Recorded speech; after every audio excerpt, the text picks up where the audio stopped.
నేను మాట్లాడిన మొదటి రెండు మాటలను బట్టి మా తెలంగాణ రాష్ట్ర సేన అదేవిధంగా మా నాయకురాలు కవితమ్మ గారి ప్రధాన అంశాలు ఈ తెలంగాణలో ఎస్సీ వాటా అదేవిధంగా తెలంగాణ ప్రాంతీయవాదాన్ని దేశవ్యాప్తంగా బలపరచడం.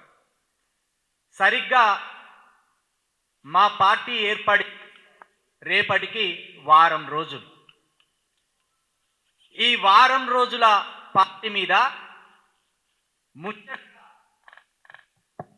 ముచ్చటగా మూడు పార్టీలు దాడి చేస్తున్నాయి. ఇక్కడ విచిత్రం ఏంటంటే అధికార పక్షంలో ఉన్నోడు కొత్తగా పుట్టిన పార్టీ మీద దాడి చేస్తున్నాడు, ప్రతిపక్షం కొత్తగా పుట్టిన పార్టీ మీద దాడి చేస్తుంది, కేంద్రంలో ఉన్నోడు కూడా కొత్తగా పుట్టిన పార్టీ మీద దాడి చేస్తున్నాడు. అంటే ఇక్కడ తెలంగాణ రాష్ట్రంలో మనం అర్థం చేసుకోవాల్సింది ఏంటంటే మహిళా నాయకత్వాన్ని లేకుండా అంతం చేయాలని ఈ మూడు పార్టీలకు చెందిన నాయకులు కంకణం కట్టుకున్నట్టుగా మనకు స్పష్టంగా అర్థమవుతున్నది. మా నాయకురాలు కవిత గారు తెలంగాణలో ఏ పెద్ద లీడర్ కూడా చర్చ పెట్టని 5 ప్రధానమైన అంశాలను రాష్ట్ర వ్యాప్తంగా దేశవ్యాప్తంగా చర్చకు పెట్టడం జరిగింది.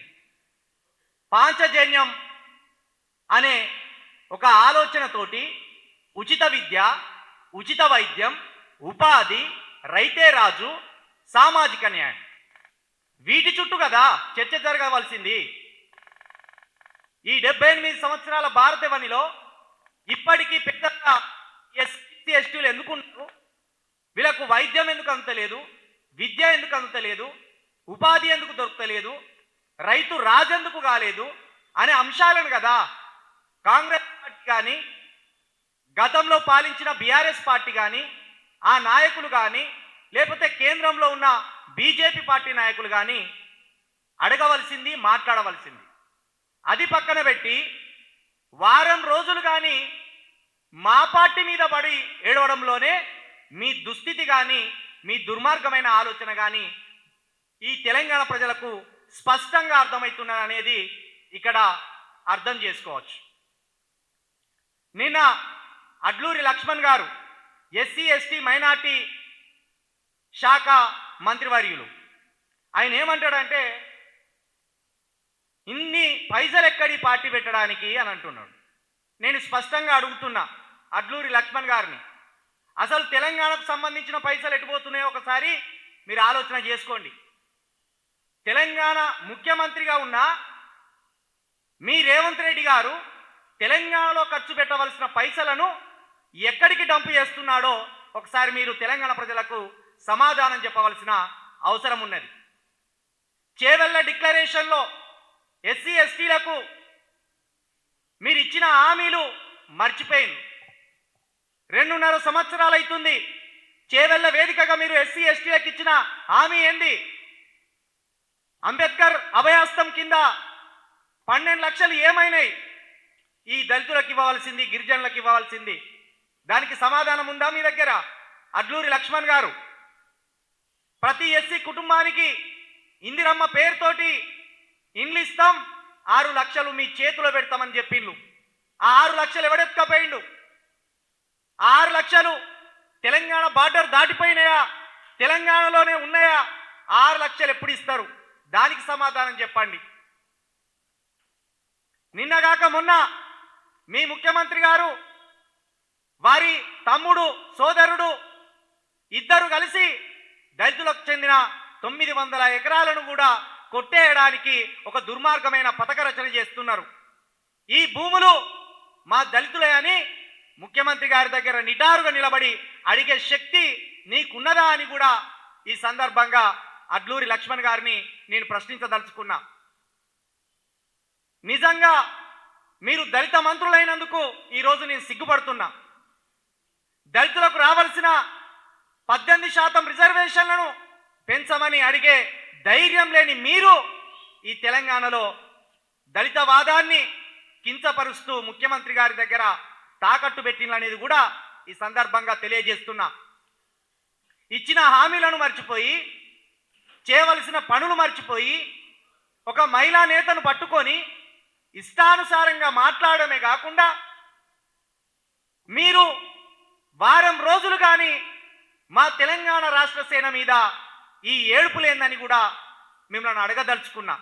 నేను ఒకటి స్పష్టంగా చెప్పదలుచుకున్నా, బీఆర్ఎస్కి కానీ కాంగ్రెస్కి కానీ బీజేపీ నాయకులకు కానీ వాళ్ళకు అర్థమైపోయింది, ఇప్పటి వరకు ఈ తెలంగాణలో ఇంత బలమైన మహిళా లీడర్ రాలేదు, ఇప్పటి వరకు ఈ పాంచజన్యం అనే పథకాలను కవితమ్మ లాంటి ఒక పెద్ద లీడర్ చర్చకు పెట్టలేదు, కాబట్టి ఇది ఏదో మన పార్టీలకు ప్రమాదం జరగబోతుంది అనే ఒక ఉలికిపాటుతనంతో ఈ ముగ్గురు పార్టీలు కలిసి, మూడు పార్టీలు కలిసి కవిత గారి ఏర్పాటు చేసిన తెలంగాణ రాష్ట్ర సేనను అడ్డుకోవడానికి కుట్రలు చేస్తున్నాయని కూడా మేము ఈ ప్రజలకు తెలియజేస్తున్నాం.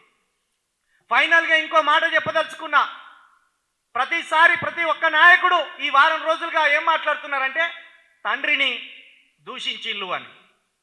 మేము కేసీఆర్ గారిని ఈ రాష్ట్రానికి సంబంధించిన రాజకీయ నాయకుడి లాగా, ఒక బీఆర్ఎస్ పార్టీ లీడర్గా మాత్రమే మేము చూస్తున్నాం. రాజకీయంలో తండ్రి, తల్లి, చెల్లి, అన్న తర్వాత బంధవ్యాలు, ఇంట్లోకి వెళ్ళిన తర్వాత ఆ బంధవ్యం, సమాజంలో మనం నిలబడి మాట్లాడుతున్నప్పుడు ఆ పార్టీ నాయకుడిగా మాత్రమే మేము చూసినాం. అట్లా కూడా కేసీఆర్ గారి వయసుకి మర్యాద ఇచ్చే మాట్లాడినాం, కానీ ప్రజల పట్ల కేసీఆర్ గారికి బాధ్యతను మరిచిపోయి వ్యవహరిస్తున్నాడు అనేది కవిత గారు గుర్తు చేసింది. అంతే తప్పించి ఎక్కడ కూడా సంస్కారం లేకుండా మాట్లాడలేదు. కేసీఆర్ గారిని బరాబర్ మరమనిషి అని అంటున్నాం, మరొకసారి మా సాక్షిగా అంటున్నాం, సాకు కాదు, చెయ్యి రాదు, బీజేపీ రాసుకోండి, మీ వచ్చేది తెలంగాణ రాష్ట్ర సేన. ఈ 3 ఏళ్లలో తెలంగాణకు 3 ఏళ్ల తరువాత రాబోయేది కవిత గారి పాలన, తెలంగాణ రాష్ట్ర సేన పాలన అనేది కూడా మీ అందరికీ తెలియజేస్తున్నాం. కాబట్టి మీరు ప్రతిసారి ఒక కూతుర్ను పట్టుకొని మీరు తండ్రి వంకతోటి నిందలేయాలని చూస్తే కనుక ఈ తెలంగాణ మహిళా లోకం మిమ్మల్ని క్షమించదు. 1 కోటి మందికి పైగా ఉన్న మహిళలు నాయకత్వం రాకుండా అడ్డుకోవడానికే మీరు కుట్రలు చేస్తున్నారనేది కూడా ఈ తెలంగాణ సమాజానికి మేము చెప్పదలుచుకున్నాం.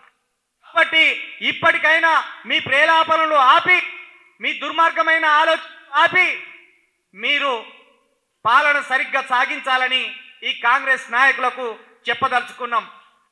లక్ష్మణ్ గారు, మీరు తక్షణమే తెలంగాణ